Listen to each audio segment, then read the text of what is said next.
Normal delivery বা vaginal birth এই ব্যাপারটাকে যদি একটু বুঝিয়ে বলেন। দেখো, ভ্যাজিনাল ডেলিভারি বা নর্মাল ডেলিভারি নামটাই নর্মাল হয়েছে এই কারণ পৃথিবীতে প্রায় 80% ডেলিভারি নর্মাল ডেলিভারি হয়, কিন্তু আনফর্চুনেটলি সামহাউ পশ্চিমবঙ্গ এবং বাঙালিদের মধ্যে এই সিজারিয়ান সেকশনটাকে নর্মাল ডেলিভারি মনে করা হচ্ছে, ভ্যাজিনাল ডেলিভারিটা নয়। এবার কি হয়, ভ্যাজিনাল ডেলিভারি প্রথম থেকে বছরের পর বছর একদম যখন সৃষ্টি হয় সেখান থেকে হয়ে আসছে। যখন বাচ্চা ম্যাচিওর হয়ে যায়, ধর ওই 37 থেকে 42 উইক্সের মধ্যে, তখন কি হয়, ইউট্রাস তৈরি হয় বাচ্চাটাকে বার করার জন্য।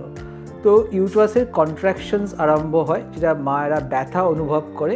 তারপরে আস্তে আস্তে বাচ্চার হেডটা নিচের দিকে নামছে, ভ্যাজাইনা ডাইলেট করছে, জরায়ুর যে মুখটা ডাইলেট করে বাচ্চার হেডটা বেরিয়ে গেল। তারপরে বাচ্চার বডি বেরোলো। এর কিছু পরে প্ল্যাসেন্টা বা যেটা ফুল বলা হয়, যেখান থেকে বাচ্চা রক্ত পায়, সেটা বেরিয়ে গেল। এটা হচ্ছে পুরো প্রসেস অফ ভ্যাজিনাল ডেলিভারি, যেটা বেশ কিছু ঘন্টা চলে।